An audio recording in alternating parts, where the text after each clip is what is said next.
Hallelujah. യേശുവേ നന്ദി, യേശുവേ ആരാധന. എൻ്റെ പ്രിയപ്പെട്ട സഹോദരങ്ങളെ, ഇന്ന് ഒരു സ്വർഗസ്നാപിതാവിൻ്റെ പ്രാർത്ഥന ചൊല്ലി കാഴ്ചവെക്കുന്നത്, ഈ വീഡിയോ ഒത്തിരി മക്കളുടെ മൊബൈലിലേക്ക് ഷെയർ ചെയ്ത് കൊടുക്കുന്ന ഒത്തിരി പേരുണ്ട്. അതുപോലെ ഈ വീഡിയോ കണ്ട് പ്രാർത്ഥിക്കുന്ന ഒത്തിരി പേരുണ്ട്.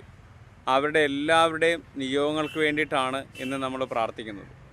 സ്വർഗസ്നായ ഞങ്ങളുടെ പിതാവേ, അങ്ങയുടെ നാമം പൂജിതമാകണമേ, അങ്ങയുടെ രാജ്യം വരണമേ, അങ്ങയുടെ തിരുമനസ്സ് സ്വർഗത്തിലെ പോലെ ഭൂമിയിലുമാകണമേ. അന്നന്ന് വേണ്ടുന്ന ആഹാരം ഇന്നും ഞങ്ങൾക്ക് തരണമേ. ഞങ്ങളോട് തെറ്റ് ചെയ്യുന്നവരോട് ഞങ്ങൾ ക്ഷമിക്കുന്ന പോലെ ഞങ്ങളുടെ തെറ്റുകൾ ഞങ്ങളോട് ക്ഷമിക്കണമേ. ഞങ്ങളെ പ്രലോഭനങ്ങൾ ഉൾപ്പെടുത്തരുതേ, തിന്മേന്ന് ഞങ്ങളെ രക്ഷിച്ചുകൊള്ളണമേ.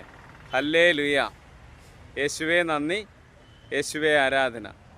ഇന്ന് നമ്മൾ ധ്യാനിക്കുന്ന വചനഭാഗം മർക്കോസിൻ്റെ സുവിശേഷം 10-ാം അധ്യായം 21-ാം വാക്യം. യേശു സ്നേഹപൂർവ്വം അവനെ കടാക്ഷിച്ചുകൊണ്ട് പറഞ്ഞു, നിനക്ക് ഒരു കുറവുണ്ട്, പോയി നിനക്കുള്ളതെല്ലാം വിറ്റ് ദരിദ്രർക്ക് കൊടുക്കുക, അപ്പോൾ സ്വർഗത്തിൽ നിനക്ക് നിക്ഷേപമുണ്ടാകും. പിന്നെ വന്ന് നീ എന്നെ അനുഗമിക്കുക. ഹല്ലേലൂയ. ഈശോ